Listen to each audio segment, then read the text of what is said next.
Hello, my name's Phillip Bryant and I'll be providing you with a briefing on ICA assessment. At the ICA, all of our assessments are underpinned by three principles. Educational, in that the process of assessment will help candidates learn or reinforce previous learning. Ethical, so that the process of assessment will be fair and transparent and must not discriminate according to gender, sexual orientation, ethnicity, religion or belief, age, social class or disability. And regulatory, so that the process of assessment will conform to ICA expectations detailed in our regulations, policies, procedures and guidance. The assessment method for our qualifications is dependent upon the level and format of the programme studied.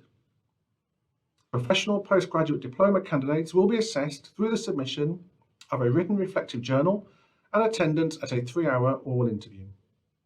Our diploma programmes are assessed through 3 assignments of 3,500 words each. Advanced certificate programmes are assessed through 2 assignments of 2,500 words. And our certificate level programmes are assessed by way of an online multiple choice test. These different methods of assessment are designed to reflect the level of study and to offer candidates the broadest possible opportunity to demonstrate their understanding of the topic studied at whichever level they are studying. You will have seen the AMBS logo on our website. This stands for the Alliance Manchester Business School, part of the University of Manchester.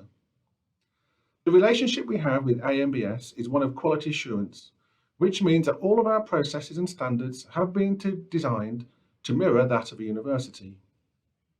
So we will follow a similar framework by having your assignments marked by an examiner, moderated by a chief examiner, and your final award result is verified by an examination board. This gives our courses the academic robustness for which we are known. We understand it can be a bit daunting undertaking academic level assignments, especially if you've been out of education for a while, but please do not worry. We understand the need to provide students with support and we will be here to help you. We will provide live tutorials on assignment preparation, as well as guides on how to adhere to our academic rules, including how to reference your assignment, how to use external sources, and how to avoid plagiarism. We will also provide you with individual feedback after each assignment, so you'll have an idea of what you need to improve on for your next one. We also understand that it can be a tricky mix for everyone juggling work and studying, and sometimes life throws things at us and we need to drop one of those balls. If you need an extension on your assignment, you can ask for one.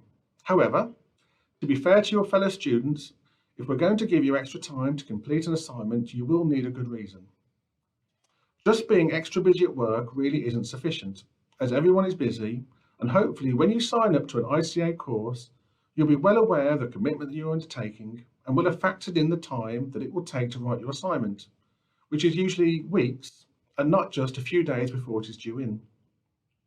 To ensure that we operate a level playing field, if you do submit your assignment late, which means you will have had longer than your fellow students to work on your assignment, and you don't have any mitigating circumstances, then we will unfortunately have to apply penalties.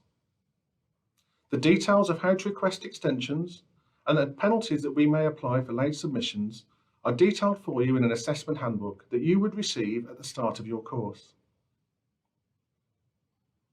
One of the things we regularly get asked about is how we grade our assignments. This is particularly so from students who may be more used to an American grading framework where the marker will start at 100 and deduct marks as they go. Our approach is different. We work on a positive marking approach, which means that we award marks for what we see and ignore comments that aren't relevant. You would need to achieve an average of 50% across all of your assignments in order to pass the qualification. We then award merit and distinction grades to candidates who achieve the required marks. Candidates who fail an assessment or fail their overall qualification would be entitled to 1 retake of each assessment per programme of study. I hope you found this information useful and I wish you all the very best with your studies and with your assessment. Thank you and goodbye.